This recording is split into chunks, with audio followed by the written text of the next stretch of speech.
ওকে, তাহলে পরেই দেব। আমার টাকাটা রেডি রেখো। অতসী আর কোনো কথা বলল না। ইফাস উকিল নিয়ে বের হয়ে গেল। এখন আর কান্না করতে ইচ্ছে হয় না। আর কত কান্না করবে, এখন অভ্যেস হয়ে গেছে। জানালা দিয়ে বাহিরে তাকাতেই দেখলো সন্ধ্যা হয়ে এসেছে প্রায়। তাই আর রুম থেকে বের হলো না। শিমু নীলু দুজন একটা প্লেট হাতে করে নিয়ে রুমে ঢুকেছে। আপু বলো তো এটাতে কি আছে? অতসী কিছুক্ষণ ভেবে বলল, মনে করতে পারছি না। আচ্ছা, একটা অপশন দিই।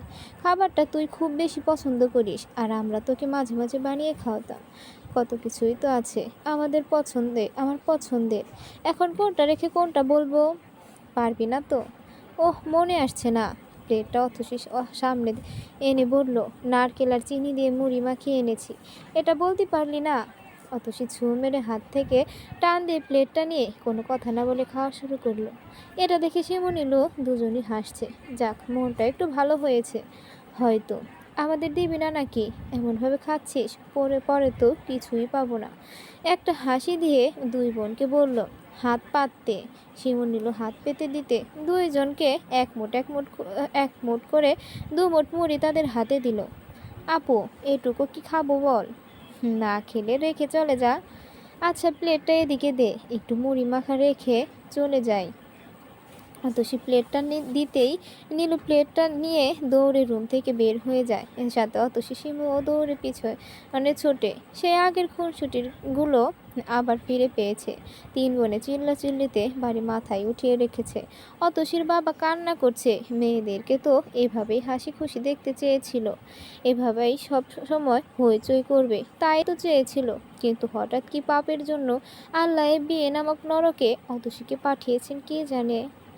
অতসী সোফায় বসে প্রচণ্ড হাঁপাচ্ছে। এটা দেখে নীলু শিমু খুব ভয় পেয়ে যায়। একজন দৌড়ে দৌড়ে যায় পানি আনতে, অন্যজন হাত পাখা দিয়ে বাতাস করতেছে।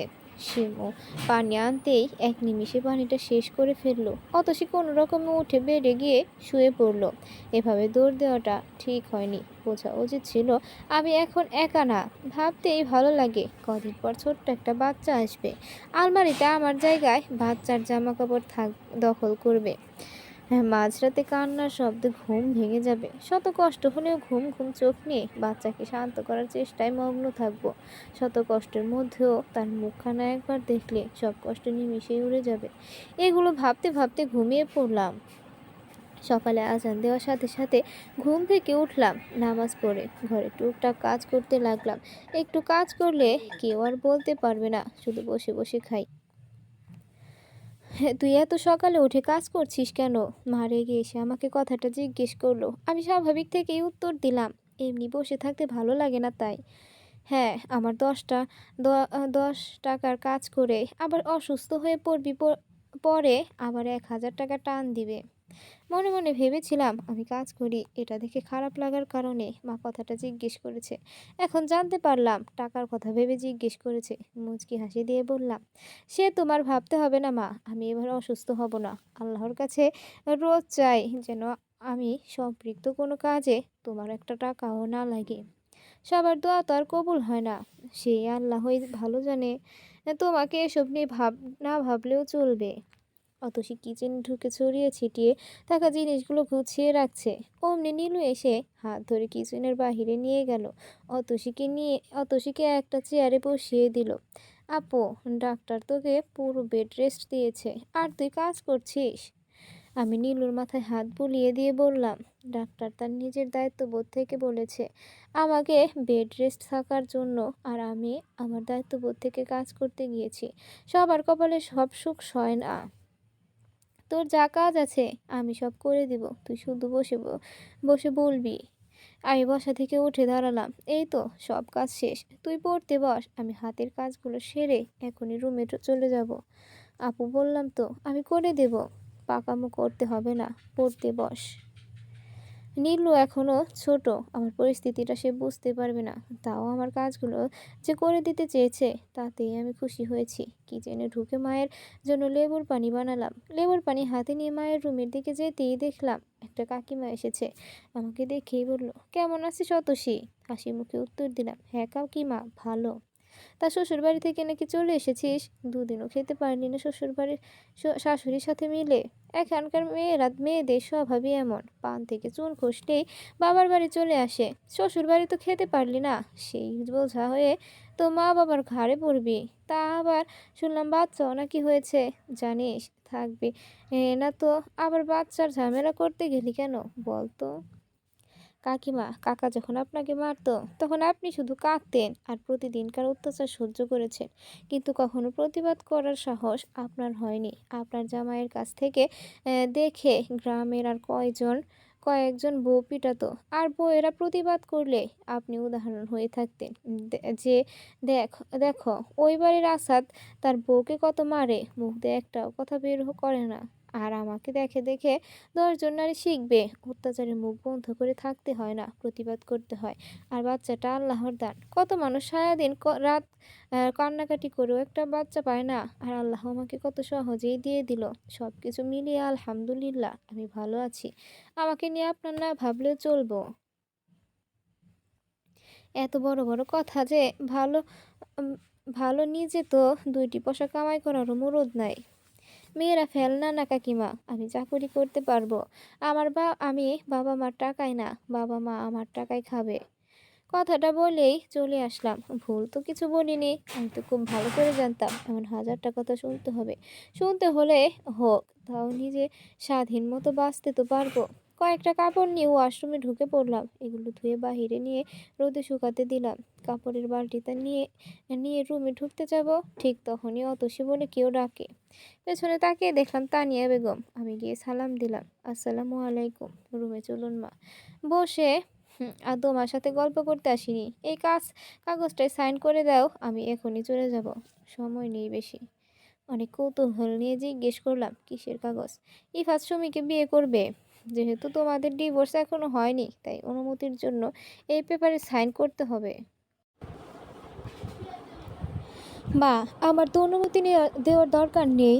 আপনার ছেলে বিয়ে করুক বা না করুক, তাতে আমার কোনো মাথা ব্যথা নেই।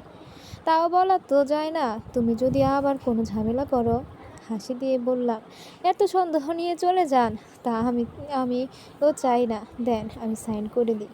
কথাটা বলতেই হাসি মুখে আমাকে পেপারটা এগিয়ে দিল। আমি সাইন করে ওনার হাতে পেপারটা দিতেই হাসি দিয়ে বলল, জানো আমার অনেক খুশি লাগছে। খুশির খবরটা তোমাকেও বলি। আমার খুশি যে তোমার খুশি হবে না, তা আমি শিওর। ইফাজের সাথে আমি সুমির বিয়েটা দেব, এটা আমার আগে থেকেই চিন্তা। কিন্তু আমার এই চিন্তার মধ্যে হাত ঢুকালো প্রিয়ন্তীকে আমি সব ভুল বুঝিয়ে প্রিয়ন্তীর সামনে ইফাজকে খারাপ প্রমাণ করলাম। ইফাজ যে ব্যাপারটা না বুঝে, তাই আমি প্রিয়ন্তীর মার সাথে কথা বলে বিয়ের দিন তারিখ ঠিক করলাম।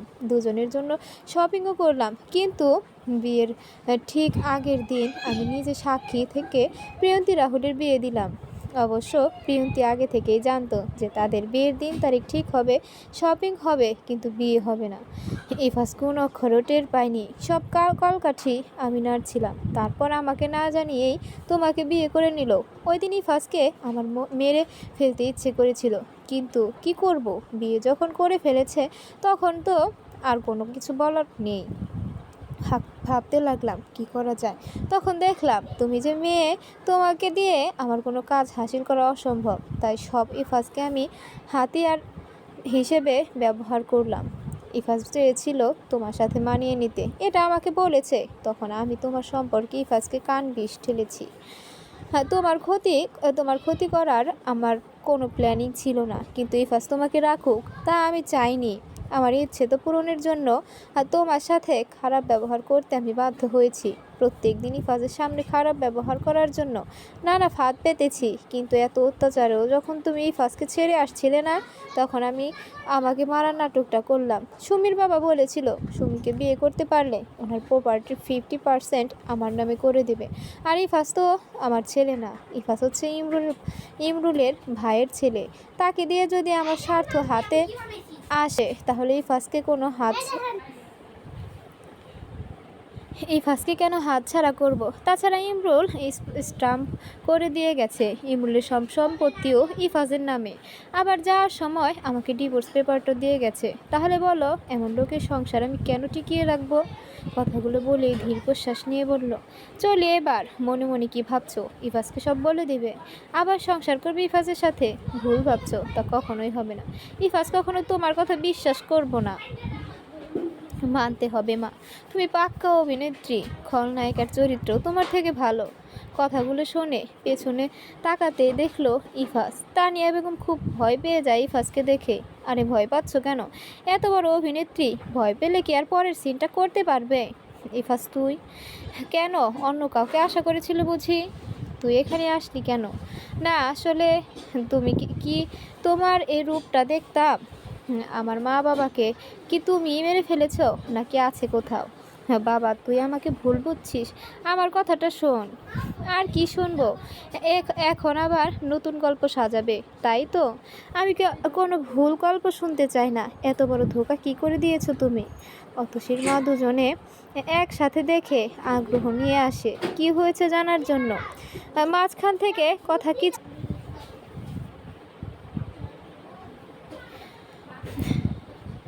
অতসী মুখে হাত দিয়ে চুপ করতে বলে আর দেখতে বলে এখানে কি হচ্ছে।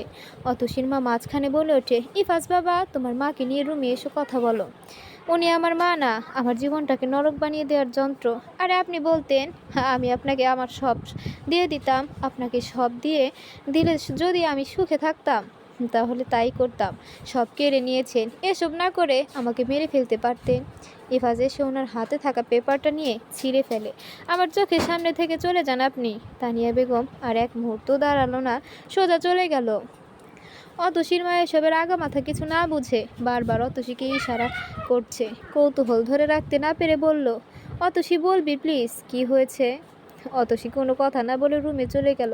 ফ্যানটা হাই স্পিডে ছেড়ে বসে পড়লো। এতক্ষণ কি হলো সব মাথার উপর দিয়ে গেল।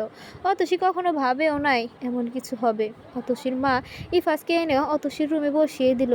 ইফাজকে বসিয়ে দিয়ে উনি পানি নিয়ে আসলো। পানি এনে ইফাজকে খেতে দিল। আমি বেডে শুয়ে ইফাজের মুখের দিকে তাকিয়ে আছি। চোখ দুটো লাল হয়ে আছে, চোখের পানি টলমল করছে। ইফাজ একটু পর পর চোখের কোনো কোণে আটকে থাকা পানিগুলো মুছে ফেলছে। কান্না আটকানো যথাসাধ্য চেষ্টা করছে ইফাজ আমার দিকে তাকাতেই আমি চোখ সরিয়ে নেই। ইফাজ বাবা তুমি ফ্রেশ হয়ে নাও, আমি তোমার জন্য খাবার বেড়ে দিচ্ছি। মা এখন খাবো না। ইফাজ ফোন বের করে দাদিমাকে কল দিয়ে অতসীদের বাসায় আসতে বলল। অতসীর মা খুব আগ্রহ নিয়ে বসে আছে, তাই অতসীর মাকে সব খুলে বলতে লাগলো। আমি শুধু চেয়ে চেয়ে সব দেখছি। ইফাজ যে আমার উপর অত্যাচার করেছে সব চোখে ভেসে উঠছে। আমার জীবনের সবচেয়ে খারাপ গিয়েছে এই কটা মাস, সহ্য করেছি অনেক, তার ফল মনে হয় আল্লাহ তো আমাকে দিয়ে দেখিয়েছে। বেশিক্ষণের মধ্যে দেখলাম হাবিবা বেগম চলে এসেছে। এসেই আমার কাছে এসেছে। কেমন আছিস নাতবু? এই তো ভালো, তুমি কেমন আছো? তোদের না ছাড়া আমি কি ভালো থাকতে পারি? ভালো থাকবে না কেন? তোমার নাতি তো আবার বিয়ে করছে, নতুন নাতবু বাবা। আমার কথা শুনে দাদিমা অবাক দৃষ্টিতে ইফাজের দিকে তাকালো। তুই আবার বিয়ে করবি?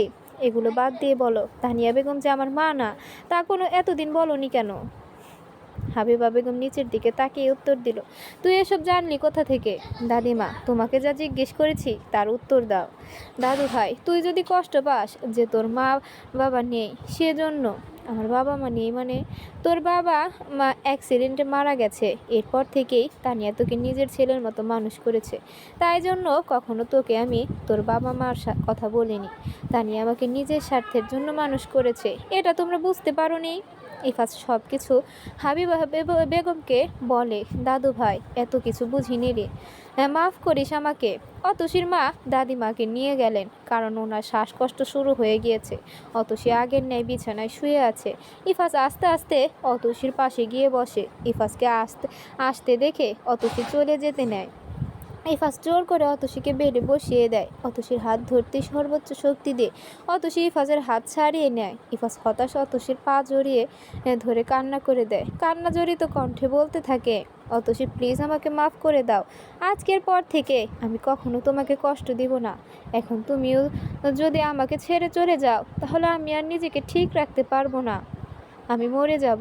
অতসী পা ছাড়িয়ে বলল, যে অন্যের কথা শুনে আমাকে মারতে পর্যন্ত দুবার ভাবিনি, তাকে আমি কখনো ক্ষমা করব না। অতসী, আমি ভুল করেছি, আমার ভুল স্বীকার করছি, আর কখনো তোমার সাথে খারাপ ব্যবহার করব না। প্লিজ অতসী, আমাকে বোঝার চেষ্টা করো। রানী করে রাখবো আমি তোমাকে। কথাটা শুনে আমি অট্ট হাসি দিলাম। এটা দেখে ইফাজ আমার দিকে তাকিয়ে আছে। ইফাজের চোখে চোখ পড়তেই দেখলাম চোখ দুটো পানিতে ছলছল করছে। আমার কথা শুনে তোমার হাসি পাচ্ছে? হাসি কেন পাবে না বলেন? আমি যখন আপনাদের বাসায় ছিলাম আমার সাথে কুকুরের মতো ব্যবহার করেছেন। আপনাদের বাড়ির কাজের লোকের সাথেও এর এর থেকে ভালো ব্যবহার করেছেন। কারণে অকারণে মেরেছেন। রোহানের সাথে কথা বলার কারণে আমার গায়ে সিগারেট দিয়ে পুড়িয়ে দিয়েছিলেন। কি খারাপ ব্যবহার করেননি বলুন তো? একটু অসুস্থ থাকলেও হাজারটা কথা শুনতে হতো।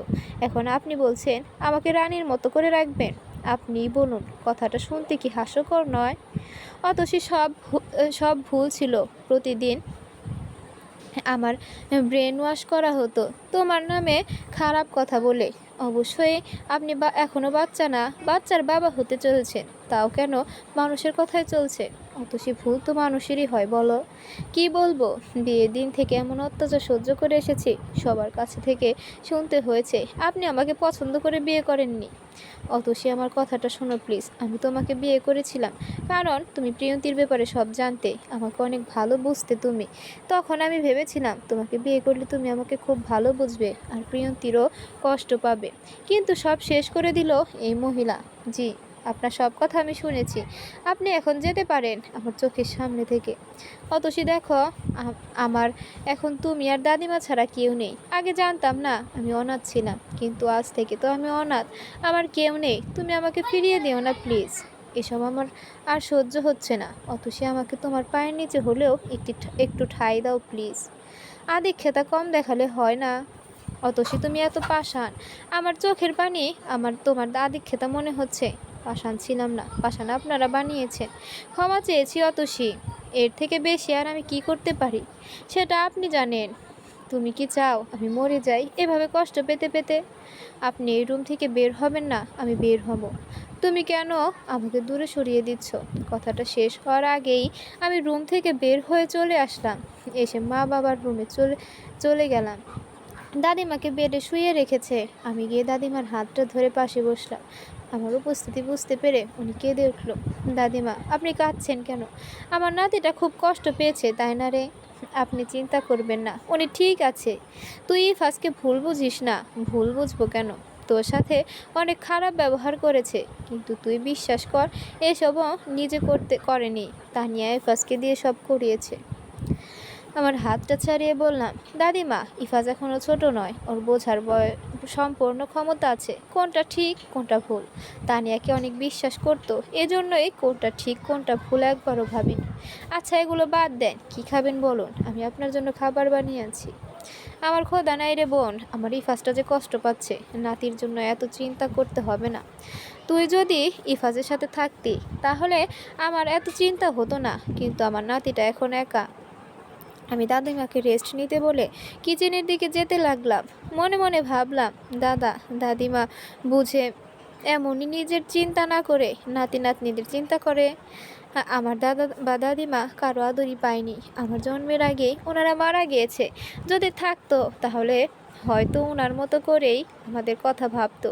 আমিও তো মা হব, আমার বাচ্চাও বড় হবে, পড়াশোনা করবে, বিয়ে করবে, তারপর তো আমিও দাদিমা হব। এসব ভেবে আনমনে অতসী হাসতে থাকে। আপু, তুই এভাবে হাসতিস কেন? নীলিকে দেখে অতসী হাসি বন্ধ করে দিল। এ মা, হাসি বন্ধ করে দিলি কেন? তুই হাসলে অনেক ভালো লাগে রে আপু। হ্যাঁ হয়েছে, আমার মিথ্যা প্রশংসা। এখন চল, আমাকে হেল্প করবি। আগে বল, কি নিয়ে হাসছিলি? বলা যাবে, কিন্তু বলবো না। বল না আপু প্লিজ। আচ্ছা চল কিচেনে, বলতেছি। নীলু হাতে হাতে কাজ করে দিচ্ছে আর জিজ্ঞেস করছে কেন হাসছিলাম। তখন আবার নীলুকে দেখে হাসি বন্ধ করে দিলাম। কেন, কি পরিস্থিতিতে পড়লাম? হাসলেও বলতে হবে। আপু, ভাবছিলাম আমি যে তোর মা হব। আমিও তো মা হব, আমার সন্তানও পড়াশোনা করে বড় হবে, তারপর সুন্দর একটা মেয়ে দেখে বিয়ে করাবো, বাচ্চা হবে, তখন আমিও দাদিমা হব। নীলু আমার কথা শুনে হাসছে। আমি মুখটা মলিন করে জিজ্ঞেস করলাম, হাসছিস কেন? তোমার চিন্তা ভাবনা শুনে কি ভুল ভাবলাম? এখন তোর বেবিটা হয়নি, এখনো তোর বেবিটা হয়নি, তার আগে এত চিন্তা? মানুষ শুনলে কি বলবে বলতো? মানুষের কথা বাদ দে তো, স্বপ্ন দেখতে তো মানা নেই। আচ্ছা, তোদের বুদ্ধিশুদ্ধি কি লোপ পেয়েছে? ইফাজা তো মানসিক চাপের মধ্যে আছে, তার মধ্যে তোরা হেসে বাড়িটা পুরো মাথায় করে রেখেছিস। এত হাসি তামাশার কি হলো? হ্যাঁ, আমি আমার পেঁয়াজ করছিলাম। কথার স্টাইল শুনেই বুঝে গিয়েছি এটা মা, তাই উত্তর দিলাম, আল্লাহ সব দেখে মা, আমাকে যে কষ্ট দিচ্ছে তা আল্লাহ ফেরত দিতেছে। ইফাজের জন্য এত মায়া, কই আমি তো কষ্ট ছিলাম, শুধু মানসিক না, মা শারীরিক নির্যাতনের শিকারও হয়েছে। তখন তো একবারের জন্য তোমাকে কাছে পাইনি। অতসী, ইদানিং তুই একটু বেশি খারাপ ব্যবহার করছিস, তোর মনে হচ্ছে না? মা, তুমি আমার বিয়ের পর থেকে আমার মায়ের মতো নয়, এটা কি তোমার মনে হচ্ছে না? বেশ মুখে মুখে কথা বলতে শিখেছিস। মা কখনো সন্তানের খারাপ চায় না, এটা জানিস তো? আমি যদি তখন তোর মতো ভেঙে পড়তাম, তোর কথা শুনতাম, তাহলে আজ তো তাদের ডিভোর্স হয়ে যেত। আমি মানছি আমি তোর সাথে খারাপ ব্যবহার করেছি, কিন্তু কার জন্য করেছি? তোর জন্যই তো। আমি চেয়েছি তুই একটু মানিয়ে নে, সময়ের সাথে সাথে সব ঠিক হয়ে যাবে। মা, কথায় আছে না, শাক দিয়ে মাছ ঢাকার চেষ্টা, তুমিও তাই করছো। বললাম তো, মা কখনো সন্তানের খারাপ চায় না। নীলু, একটু আসবা, তোমার সাথে কথা ছিল। নীলু ইশারায় আমাকে জিজ্ঞেস করে কি করবে। আমি বললাম যা। নুডলস রান্না করে দাদিমার রুমে গিয়ে নিয়ে গেলাম। দাদিমাকে উঠিয়ে খেতে দিলাম। দাদিমাকে খেতে দিয়ে বাবার পাশে গিয়ে বসলাম। বাবার পাশে বসতেই আমার মাথায় হাত বুলিয়ে দিতে লাগলো। বাবাকে এমন অবস্থায় দেখতে ভালো লাগে না, চোখের পানি আটকে রাখতে পারি না, তাই খুবই কম আসি বাবার কাছে। আমি কান্না করলে বাবাও কান্না শুরু করে দেয়। কিছুক্ষণ বাবার পাশে বসে থেকে রুমে চলে আসলাম। ইচ্ছে করে সারাক্ষণ শুধু শুয়ে থাকি, কিন্তু তা কি সম্ভব? আকাশটা মেঘলা হয়ে এসেছে, চারদিকে পুরো অন্ধকার। রুমের ভেতর থেকে বাহিরের সাইডটা হলুদ একটা ভাব দেখা যাচ্ছে।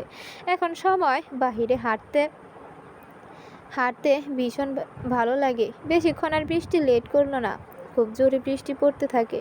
এই আপু, কি এত ধ্যান করছিস? দরজার দিকে তাকাতেই দেখলাম নীলু অনেকটা ভিজে গেছে, হাতে একটা ব্যাগ। কোথায় গিয়েছিস?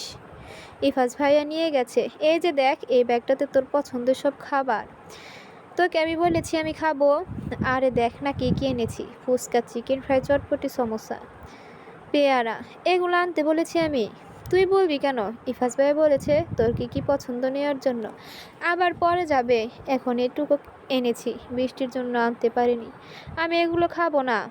অতসী, তুমি এমন করো না, আমার উপর যত ইচ্ছে রাগ করো, কিন্তু খাবারের উপর করো না। এই শুনেন, ডিভোর্স পেপার নিয়ে আসেন, সাইন করে দেব। আমি আপনাকে আমার চোখের সামনে দেখতে চাই না।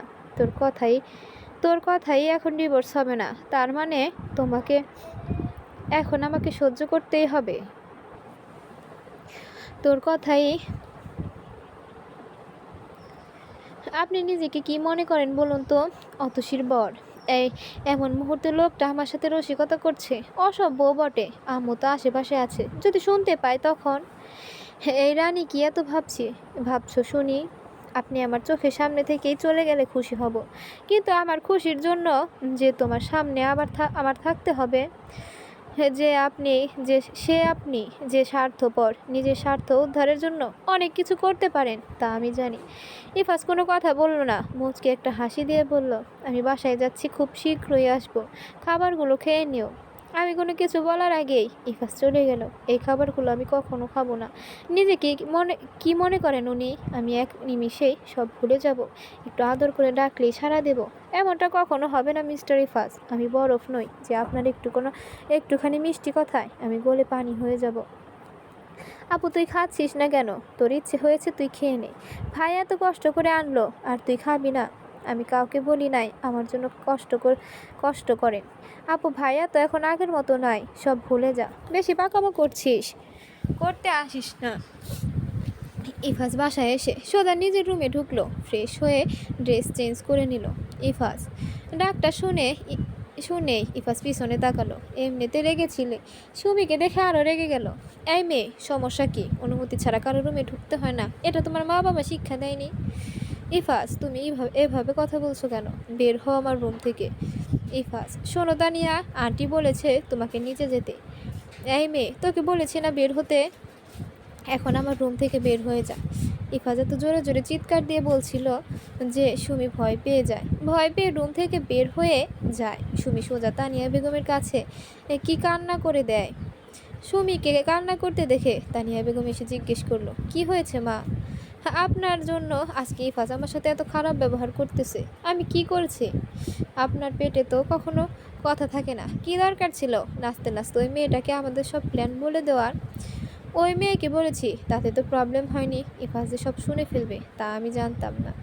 আপনার একটু অসাবধানতার জন্য আজ আমার এই পরিস্থিতিতে পড়তে হলো। সব ঝামেলার মূল ওই মেয়েটা। এই যে শোনের অতসী আমার বউ হয়, তাই ওই মেয়েটা না করে বৌমা বলো। ইফাজ বাবা, তুই আর ভুল বুঝিস না। আপনার মতো অভিনেত্রী আর দুটো হয় না, নির্লজ্জের মতো আবার আমার সামনে কেন এসেছেন বলুন তো? ইফাস, এটা তো তুই ভুলে যেতে পারবি না যে আমি তোকে মানুষ করেছি। তোর মা বাবা মরে যাওয়ার পর থেকেই আমি তোর মা আমি তোর বাবা ছিলাম। এজন্যই এখনও আপনাকে কিছু বলিনি। অন্য কেউ হলে এতক্ষণ কবর থাকতো। ইফাস বাবা, তুই বাবা, আমার সাথে এমন করে কথা বলিস না। এখন থেকে এই বাড়ি সহ সকল স্থাবর অস্থাবর সকল সম্পত্তির মালিক আমি। তাই আপনার 14 গোষ্ঠী যে আছে তাদেরকে বাসা ছেড়ে চলে যেতে বলেন। আপনাকেও চলে যেতে হবে, কিন্তু আপনার জন্য আমি আলাদা ব্যবস্থা করে রেখেছি। আপনাকে দামি ফ্ল্যাট, গাড়ি, টাকা পয়সা সবই দেব, কিন্তু আমার সাথে রাখবো না। যতই হোক, আপনি তো একটু হলেও মায়ের আদর দিয়েছে। এসব দিয়ে কি মায়ের ঋণ শোধ করা যায়? আপনি তো আমার মা না, ঋণ শোধ করার কি বা আছে? আমাকে দিয়ে আপনি স্বার্থ উদ্ধারের চেষ্টা নিতান্তই ব্যস্ত ছিলেন। ইফাস, অন্তত তুই আমাকে এ বাসায় থাকতে দে। আপনাকে বাসায় থাকতে দিলে আমার সংসার টিকবে না। কথাগুলো ইফাস বাসা থেকে কথাগুলো বলে ইফাস বাসা থেকে বের হলো। বাসা থেকে বের হয়ে একটা হসপিটালে গেল। হসপিটালের উদ্দেশ্য হলো, ইফাসের একটা বন্ধু আছে ডক্টর শুভ। অতসীর ব্যাপারে কথা বলতেই মূলত শুভর কাছে আসা। ইফাসকে দেখে শুভ চেয়ার থেকে উঠে এসে জড়িয়ে ধরে। কি ব্যাপার, তুই এই সময় এসেছি একটা প্রয়োজনে, তাই নাকি? বিয়ে করলি একবারের জন্য বললিও না। এটা তো তোর কাছে আশা করিনি। ট্রিট দিচ্ছিস কবে এটা বল? চাচা হয়ে নে, 2 ট্রিট একবারে দিয়ে নেব। আরে বাহ, তুই তো অনেক ফাস্ট। আমি বিয়েই করলাম না আর তুই বাবা হয়ে যাচ্ছিস। ইফাস শুভ দুজনই হেসে উঠল। শুভ ইফাসকে বসতে বলে নিজেও বসলো। চা না কফি খাবি বল? না, কিছুই খাবো না, একটু তাড়া আছে। আচ্ছা ওয়েট, চা অর্ডার দিচ্ছি, খেতে খেতে কথা বলবো। অতসী মানলো, তোর ভাবিকে কি এই মুহূর্তে ডক্টর দেখাতে হবে? নিয়ে আসিস, একবার চেক আপ করিয়ে যাক। ইফাস আর শুভ অনেকক্ষণ কথা বলল। প্রেগনেন্সির পর খাওয়া দাওয়ার ও স্বাস্থ্যের ব্যাপারে ইফাসকে সাবধান থাকতে বলল। ইফাস শুভর কাছ থেকে বিদায় নিয়ে সোজা শপিং মলে চলে যায়। বিয়ের পর অতসীকে কিছুই কিনে দেয়নি। প্রথমে একটা শাড়ি কিনে অতসীর জন্য, তারপর কয়েকটা 3 পিস কিনে ইফাস বাচ্চার জন্য কিনেছে। বাচ্চার জামা, ড্রাইপার থেকে শুরু করে সকল কিছু। অতসী উঠোনে বসে বসে বাদাম খাচ্ছে। বাদাম খেতে খেতে মেইন গেটের দিকে তাকাতেই দেখে একটা লোক কয়েকটা ব্যাগ নিয়ে রুমের ভেতর যাচ্ছে। লোকটা এত দ্রুত ব্যাগগুলো নিয়ে আসছে আর চলে যাচ্ছে, আবার ব্যাগগুলো নিয়ে এসে রেখে চলে গেল। অতসী যে কিছু জিজ্ঞেস করবে তারও সুযোগই দেয়নি। ইফাস হাতে কয়েকটা শপিং ব্যাগ নিয়ে বাড়ির ভিতরে ঢুকলো। অতসীর চোখে চোখ পড়তেই অতসী এটা দেখে রেগে যায়, জোরে জোরে বলতে থাকে,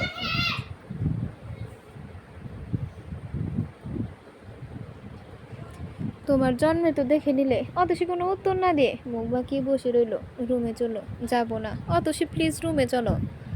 অতসী চোখ রাঙিয়ে তাকাতেই ইফাস রুমে চলে গেল। ইফাস রুমে যাওয়ার 2 মিনিটের মধ্যে অতসীর মা অতসীকে চিৎকার করে ডাকা শুরু করে।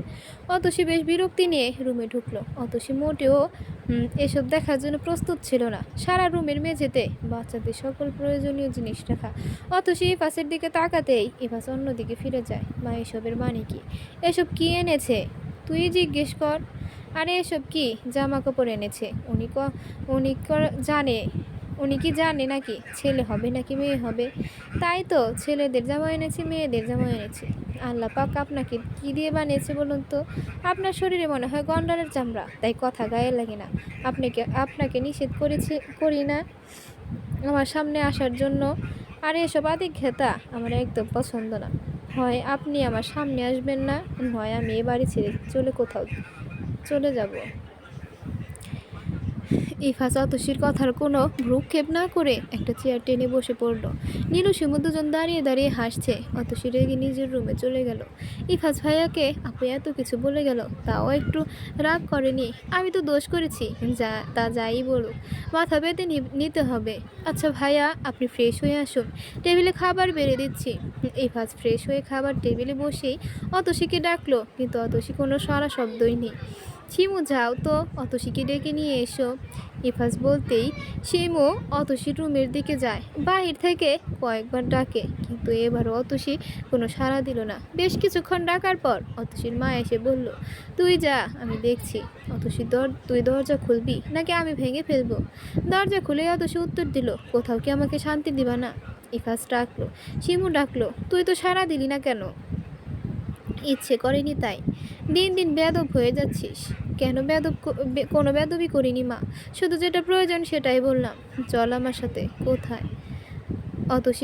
অতসীর হাত ধরে খাবার টেবিলে নিয়ে যায়। অতসীর মা প্লেটে খাবার নিয়ে অতসীকে খাইয়ে দিয়ে লাগে।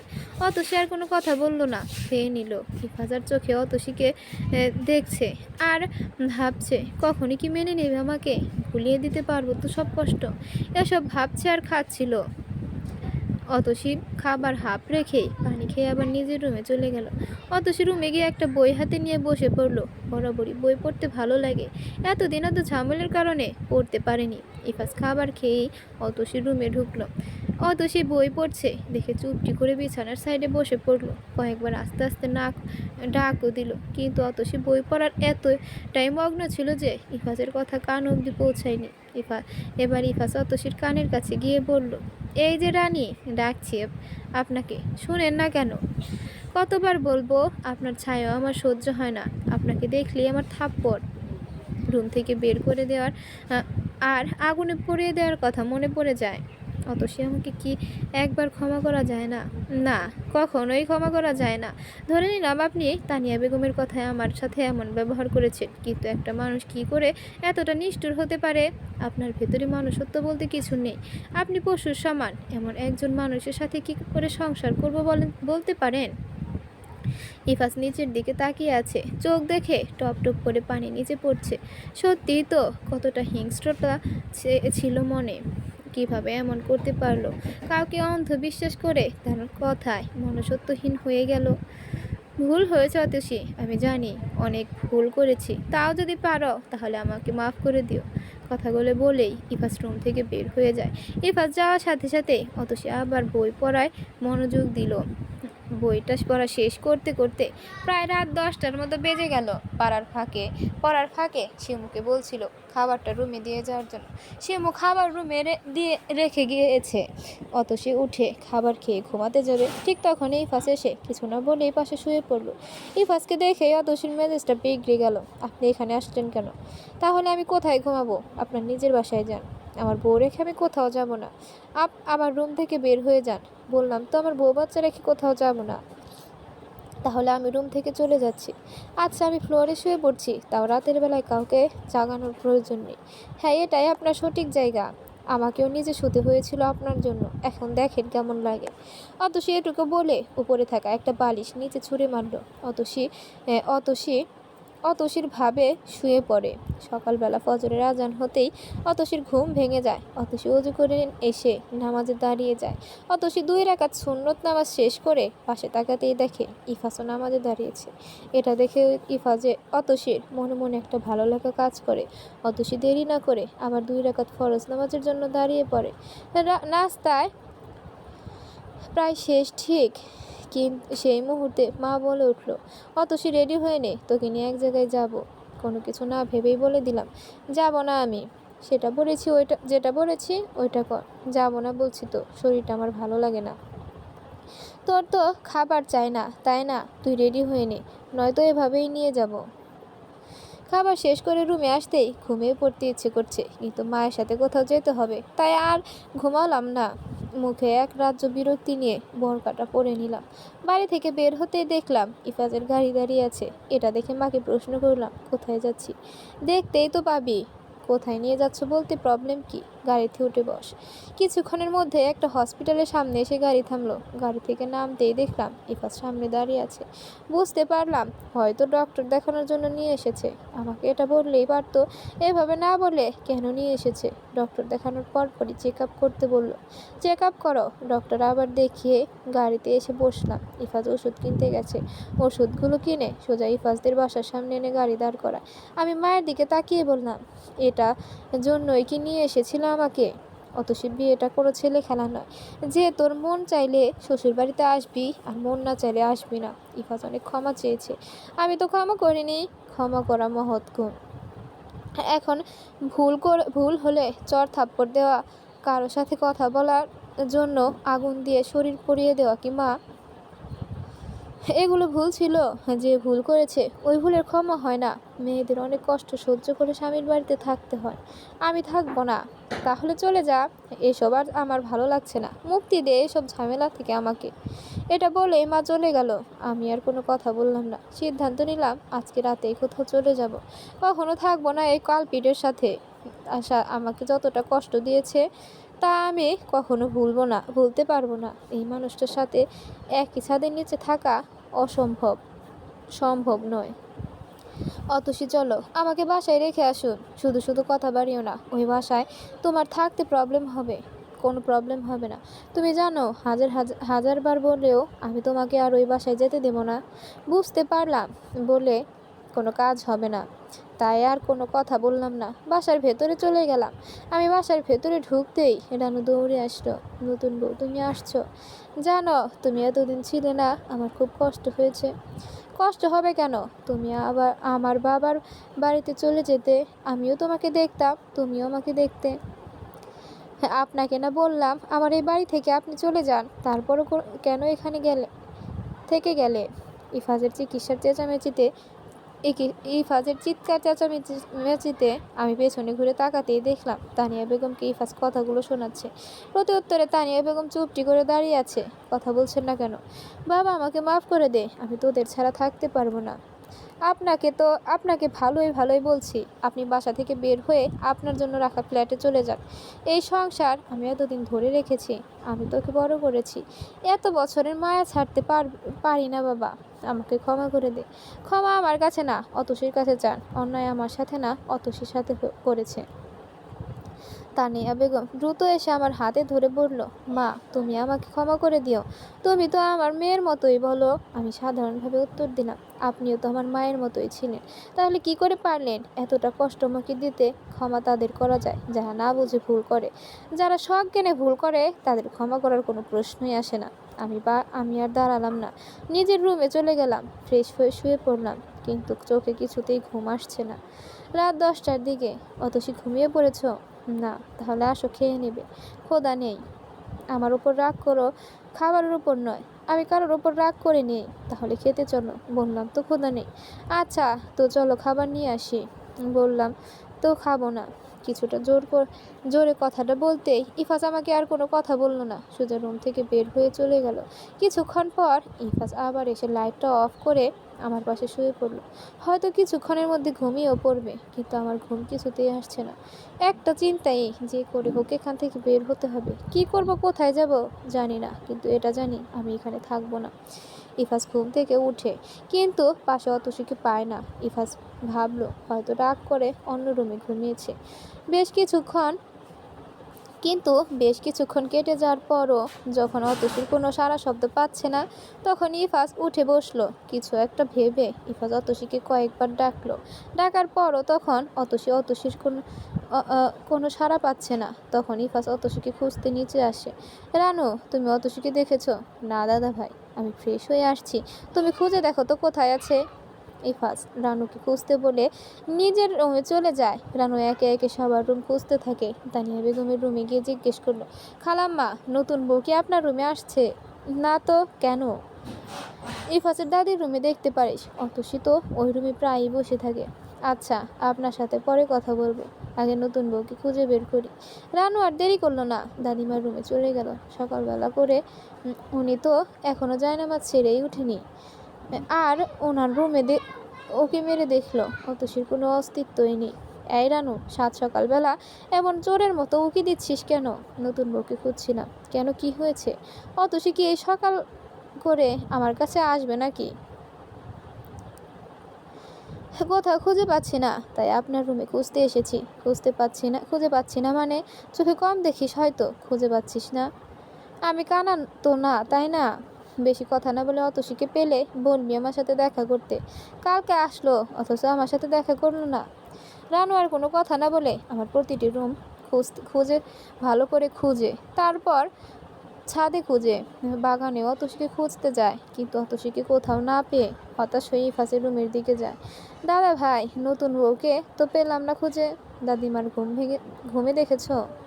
হ্যাঁ, ছাদে গিয়ে দেখো আছে হয়তো, তাও দেখেছি কোথাও নেই। ইফাস ফোনটা বের করে দারোয়ানকে কল দেয়, কিন্তু দারোয়ান তো অতসীকে বাসার ভেতর থেকে বাহিরে যেতে দেখেনি। অতসী বসে বসে বাসা থেকে বের হওয়ার কথা ভাবছে। সারা রাত জেগেছিল, একটু পর পর ঘড়ি দেখছে। উঠে ঘড়িতে তাকিয়ে দেখলাম 3:49 বাজে। দেরি করলাম না, উঠে পড়লাম। আস্তে আস্তে করে রুম থেকে বের হয়ে পড়লাম। পেছনের দরজা খুলে সোজা মেইন গেটের সামনে চলে গেলাম। দারোয়ান গেটে ছিল না, হয়তো অজু করতে গিয়েছে। এই ফাঁকে আমি বেরিয়ে পড়লাম। বাড়ি থেকে বের হয়ে একটা দীর্ঘশ্বাস ফেললাম। খুব কষ্ট হয়েছে বাসা থেকে বের হতে। মানুষজন নামাজে যাচ্ছে, আমার দিকে তাকিয়ে তাকিয়ে দেখছে মানুষজন। আমি আর দাঁড়িয়ে থাকলাম না। 10 মিনিট হাঁটতেই সামনে স্টেশন। হকারদের হাঁক ডাকে বাস্তবে ফিরে আসলাম। চারপাশে মানুষ আবারও বিরল দৃষ্টিতে তাকিয়ে আছে। হয়তো ভাবছে, এমন পোশাক পরে কেউ কি বাসা থেকে বের হয়ে যায়? আমি চুলগুলো ভয়ে ভালো করে বাঁধতে পারিনি। অপেক্ষা শব্দটা বরাবরই খুব খারাপ। এমনিতেই খুব ভয়ে আছি, তার উপর ট্রেন আবার আসবে 7টায়। এতক্ষণে বসে থাকা যায় নাকি? তার উপর আবার মানুষ। সকালবেলা মানুষ কম থাকে জানতাম, কিন্তু এখন স্টেশনে এসে দেখলাম অন্যরকম। নতুন শহরে পা রাখবো, নতুন করে নিজের জীবনটাকে সাজাবো, নতুন করে আবার বাঁচতে শিখবো। থাকবে না পিছু টান, কারো কথা শুনে আর চলতে হবে না। ইফাস অনেক ভেবেও কুল পাচ্ছে না যে অতসী কোথায় যাবে। অতসীর বাবার বাড়িতে কল দিল, কিন্তু অতসী সেখানে যায়নি। হঠাৎ মনে হলো মেইন গেটের সিসিটিভি কথা। ইফাস দৌড়ে গিয়ে ল্যাপটপ নিয়ে এসে ফুটেজ বের করতে দেখে অতসী 4:08 দিকে মেইন গেট ক্রস করে। তখন দারোয়ান নামাজ পড়ছিল। মেইন গেট ক্রস করে দক্ষিণে দিয়ে যাচ্ছে। এরপর আর অতসীকে দেখা যায়নি। ইফাজ আর দেরি করলো না, গাড়ির চাবিটা নিয়ে বের হয়ে পড়ে। ইফাজ অনেক ভেবেও কুল পাচ্ছে না যে অতসী কোথায় যাবে। 7টার ট্রেন আজকে 6টায় চলে এসেছে। অতসী এতে খুব খুশি হয়েছে, ভিড়টাও কম। উফ আল্লাহ, দোয়া কবুল করেছে। এতক্ষণ বসে থাকতে খুবই বিরক্ত লাগছিল। ইফাজ ভালোই বুঝতে পারছে অতসী স্টেশনের দিকে আছে। এত সকালে তো গাড়ি পাবে না, তার উপর অতসী কাছে টাকাও নেই, এজন্যই স্টেশনে আসা। ইফাজ গাড়ি থেকে নেমে দেখে ট্রেন চলে এসেছে। ইফাজ ভয় পাচ্ছে, যদি অতসী ট্রেনে উঠে যায় তাহলে খুঁজে পাওয়া খুব কষ্টকর হবে। ইফাজ চারপাশে একবার ভালো করে চোখ বোলালো, কিন্তু অতসীকে কোথাও খুঁজে পেল না। ট্রেনও ছেড়ে দিচ্ছে। ইফাজ আর কিছু না ভেবে ট্রেনে উঠে পড়ল। এখন যেখানেই হোক, এই ট্রেনে থাকলে আস্তে আস্তে খুঁজে পাবো। ইফাজ ভিড়ের মধ্যে দিয়ে আস্তে আস্তে খুঁজতে থাকে। যদি জানতো অতসী এভাবে পালিয়ে যেতে পারে, তাহলে হয়তো রাতে ঘুমাতোই না। ট্রেনে উঠে শান্তিতে একটা নিঃশ্বাস নিলাম। এখন 8টা এখন আর কেউ আমাকে খুঁজে পাবে না। কিন্তু কোথায় যাব কিছুই জানি না। অজানা গন্তব্যে পথ পাড়ি দিচ্ছি। সারা রাত ঘুমাতে পারিনি। এখন চোখে 2 চোখ বন্ধ হয়ে আসছে, কিন্তু এখন তো ঘুমানো যাবে না। আপনি কোথায় যাবেন জানতে পারি? চোখ তুলে তাকাতেই দেখলাম একটা ছেলে কথাটা জিজ্ঞেস করছে। আপনাকে বলতে হবে কেন? আপনাকে বললে কি তুলে নিয়ে যাব? একটা থাপ্পড় দিয়ে সব দাঁতগুলো ফেলে দেব। মেয়ে মানুষ দেখলে কথা বলার জন্য উঠে পড়ে লাগেন। আমাদের পছন্দ হয়নি বুঝি, তাই এমন করছে সুন্দরী। পাশ থেকে অন্য একটা ছেলে বলে উঠল, ইচ্ছে করছিল লাথি মেরে ট্রেন থেকে ফেলে দেই, কিন্তু লাথি না মারলে কেউ একজন তার গালে থাপ্পড় ঠিকই মেরেছে। পাশে থেকে তাকাতেই দেখলাম ইফাস। আমি সাথে সাথে ওড়না দিয়ে মুখ ঢেকে নেই। এ কি হলো? ইফাস কিভাবে জানলো আমি এখানে? আর শেষ রক্ষার হলো না। এদিকে আর কি হলো সেটা আর দেখিনি। বোরকা পরে বের হওয়ার দরকার ছিল, তাহলে আর ইফাজ আমাকে চিনতে পারতো না। থাক না, অতসী মুখ ডাকতে হবে না। জানো, যদি আমার কোনো অপরাধ না থাকতো তাহলে এখন থাপ্পড়টা তোমার গালে পড়তো। ওই মিয়া, ওই ছেলেদেরকে এখান থেকে ভাগিয়ে এখন আপনি মেয়েটার সাথে লুচুগিরি শুরু করেছেন। দাঁড়িয়ে থাকা একটা লোক ইফাজকে উদ্দেশ্য করে কথাগুলো বলল। ইফাজ রেগে উত্তর দিল, ভাই যেটা বুঝেন না ওইটা নিয়ে কথা বলবেন না। সব বুঝি, এখন মেয়েটাকে নিজের হাতে নেওয়ার ধান্দা। এটা আমার বউ, হাতে নিব কেন?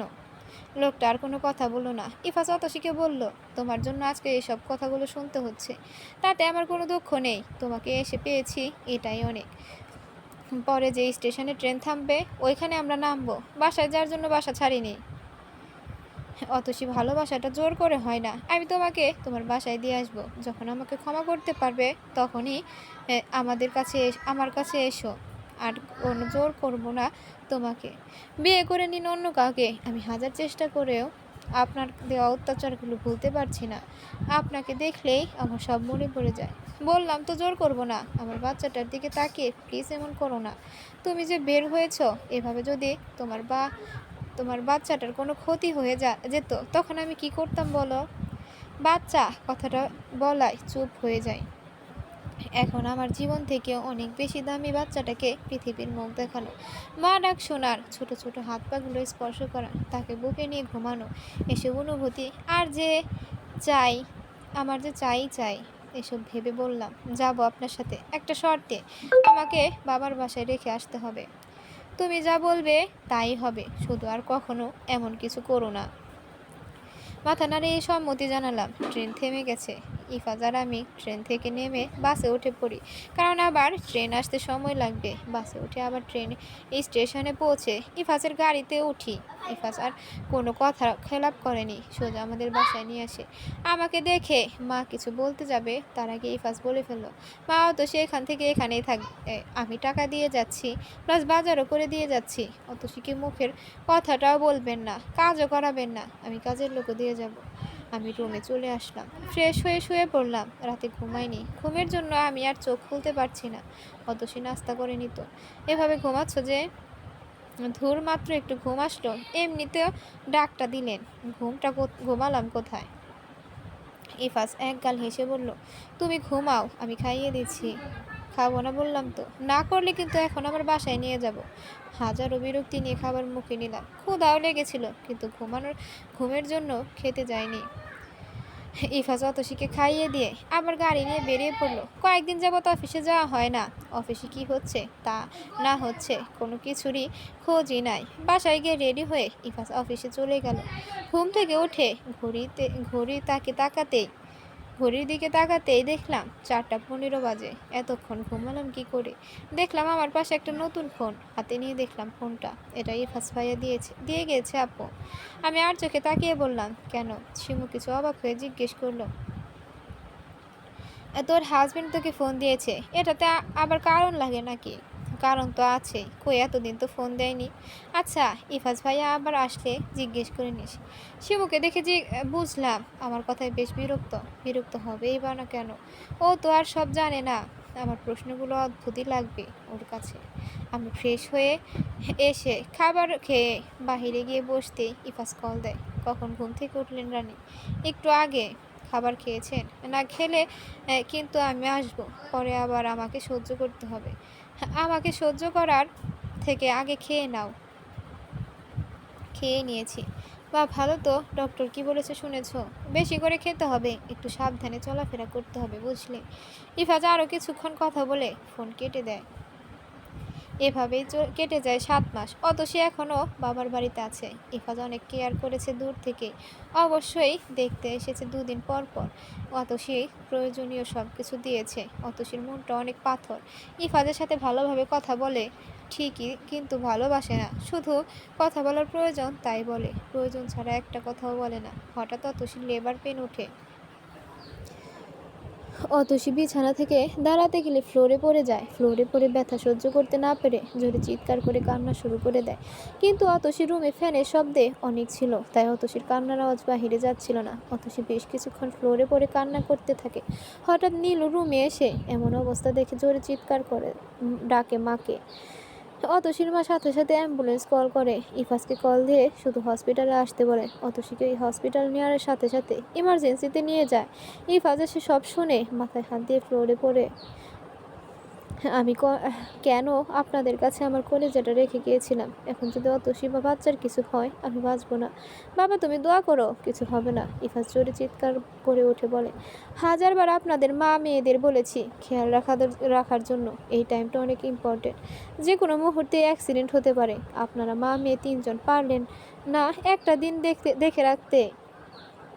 আমার বাসায় হলে আমি ওর পাশে থেকে উঠে যেতাম না। ইফাজ বাবা মাথা গরম করো না, এখন এমন করার সময় নয়। মিসেস অতসীর বাড়ির লোককে আমার সাথে আসুন। ইফাজ বসা থেকে উঠে দ্রুত নার্সের সাথে চলে যায়। আপনি কি হন পেশেন্টের হাজবেন্ড, এমন অবস্থায় আপনাদের খেয়াল রাখা উচিত ছিল। অতসীর কী অবস্থা? দ্রুত বি নেগেটিভ ব্লাড নিয়ে আসুন, পেশেন্টের অবস্থা খুবই খারাপ। আমাকে একটু দেখতে দেবেন প্লিজ। পাগল আপনি? এমন সিচুয়েশনে আপনি ব্লাড ম্যানেজ করে নিয়ে আসুন দ্রুত। যদি লেট করেন তাহলে বাচ্চা মা কাউকেই বাঁচানো পসিবল হবে না। ইফাজ আর দাঁড়ালো না। অতসীর ব্লাড গ্রুপ তো ইফাজের সাথে মিলে না, হয়তো পরিবারের কারোর সাথে মিলবে। তাই নীলুসিম বা অতসীর মাকে জিজ্ঞেস করলো, আপনাদের তিনজনের ব্লাড গ্রুপ বি নেগেটিভ। ভাই আমাদের ব্লাড টেস্ট করা হয়নি। ইফাজ রেগে গিয়ে বলল, তোমরা ব্লাড টেস্ট করো, যদি কারোর সাথে মিলে যায় তাহলে আমাকে কল দিও, আমি দেখছি কারো কাছ থেকে ব্লাড সংগ্রহ করতে পারি কিনা। ইফাজ আর দেরি করলো না, বেরিয়ে পড়লো। কিন্তু সব হসপিটালের এক কথা, নেগেটিভ ব্লাড এই মুহূর্তে নেই। ইফাজ তার বন্ধুদেরও কল দেয়, বি নেগেটিভ ব্লাড নেই বলে কল কেটে দেয়। লাস্ট ইফাজকে একটা হসপিটাল থেকে ব্লাড ডোনেট করে, যারা তাদের নামের লিস্ট আর নম্বর দিয়েছে। ইফাজ অনেক জায়গায় কল দিয়ে একজনকে খুঁজে পেয়েছে। ইফাজ ব্লাড সংগ্রহ করে হসপিটালে ঢুকে দূর থেকে অতসীর মা একটা বাচ্চা নিয়ে দাঁড়িয়ে আছে দেখে দৌড়ে যায়। মা অতসী কেমন আছে? অতসীর মা চোখ তুলে ওপরে তাকাতেই চোখের পানি টপ টপ করে নিচে পড়তে থাকে। মা কাঁদছেন কেন? বলেন না অতসী কেমন আছে। এই দেখুন অতসীর জন্য ব্লাড নিয়ে এসেছি। আচ্ছা ওয়েট, আমি ব্লাড দিয়ে আসছি, তারপর বাবাকে কোলে নেব। ইফাজ অতসী আর নেই মানে? ইফাজ পাশ ফিরে তাকাতেই দেখে নীলুসি ওড়নায় মুখ গুজে কাঁদছে। ইফাজের দাদি আর তানিয়া বেগম এক সাইডে বসে আছে। দাদিমা তানিয়া বেগমের কাঁধে মাথা দিয়ে আছে। তানিয়া বেগমের চোখেও পানি। ইফাজ তৈরি ইমার্জেন্সি কক্ষে ঢুকতেই দেখে প্রচণ্ড ব্লিডিং হয়েছে। ব্লাড দিয়ে পরে ব্লাড প্লাস কেবিনের কিছু অংশ ভরে গেছে। অতসীর উস্কো খুস্কো চুল, চোখে এখনো পানি জমে আছে। একটা হাত পেটে, অন্য হাতটা নিচের দিকে ঝুলে আছে, উপরে সাদা কাপড় দেয়া, শুধু মুখটা বের করা। ইফাজ ধীর পায়ে এগিয়ে গেল, বেড সাইডে বসে অতসীর মাথাটা বুকে নিল। অতসী এখন বলবা না আমাকে দেখলেই তোমার কষ্ট হয়? আমি সামনে আসলে আমি যে একটা জানোয়ার ছিলাম তা তোমার পুনরায় মনে পড়ে যায়। অতসী বলবা না এখন? অতসী তুমি চাইতা না আমার থেকে দূরে যেতে? দেখো না আল্লাহ তোমার দোয়া কবুল করেছে। অতসী শোনো না, তুমি আমার জন্য দোয়া করতে পারতে না যেন আমি মরে যাই? অতসী বিশ্বাস করো, আমি তোমাকে অনেক ভালোবাসি। আমি নিজেকে শাস্তি দেওয়ার জন্য তোমার থেকে দূরে থেকেছি। যদি জানতাম আমি তোমাকে এভাবে হারিয়ে ফেলবো তাহলে আমি কখনো দূরে থাকতাম না। অতসী শোনো না, ভালোবাসি তো। কথা বলবে না আমার সাথে? একবার কথা বলো না। এসব কি করছেন? পাগল হয়ে গেলেন নাকি? লাশকে এভাবে জড়িয়ে কথা বলতে দেখছেন কখনো? ইফাজ অতসীকে বেডে শুয়ে বলল, লাশ কাকে বললেন? এটা আমার অতসী। ও আমার অতসী বুঝলেন? লাশ কেন বললেন? ইফাজ নার্সের দিকে তেড়ে আসছে। ইফাজ বেশ শকড, তাই এমন করছে এটা বুঝতে পেরে ইফাজকে জোর করে নিয়ে যাওয়া হয়। অতসীর লাশ দাফন করে ফেলা হয় 2 ঘন্টার মধ্যে। ইফাজ ফ্লোরে বসে আছে। ইফাজ জোরে কাঁদতে পারে না, কিন্তু চোখ দুটো লাল হয়ে আছে। ইফাজে বাবা দেখবে না তোমার ছেলেকে? ইফাজ বলল, মা অতসী তো চেয়েছিল ওর স্পর্শে নিজের ভেতরে সত্য অনুভূতি প্রকাশ করতে। অতসী আমাকে বলেছিল ওর মা হওয়ার অনুভূতি চাই, কিন্তু সৃষ্টিকর্তা নিয়ে গেল এভাবে। ইফাজ এসব না বলে ছেলেটাকে কোলে নাও। ইফাজ তো হাত বাড়িয়ে নিজের অস্তিত্বকে কোলে নেয়। কোলে নিয়েই বুকে জড়িয়ে ধরে কাঁদতে থাকে। বেশ কিছুক্ষণ বাচ্চা বুকে নিয়ে রাখে। বাবা বলছে, কি বাচ্চাটা আমি নিয়ে যাই? আমি আর কখনো এই কথা মুখে উচ্চারণ করবেন আপনি আর কখনো এই কথা মুখে উচ্চারণ করবেন না। আমার ছেলে আমিই ভালো মানুষ করতে পারবো। আমার অতসীকেও আপনাদের জন্য হারিয়েছি। বাবা, তুমি ছেলে মানুষ, এই বাচ্চার দায়িত্ব নিতে পারবে না। তানিয়া বেগম বলে উঠল, আমি আছি। ইফাজকে যেমন মানুষ করেছি, ঠিক এই বাচ্চা আমি ঠিকই মানুষ করব। ইফাজ আর তানিয়া বেগম মিলে ছেলেটাকে মানুষ করার দায়িত্ব নেয়। ইফাজ ছেলেকে বাবা মায়ের আদর দুটোই দেয়। ছেলের নাম রেখেছে আহমদ আব্রাহাম স্পর্শ।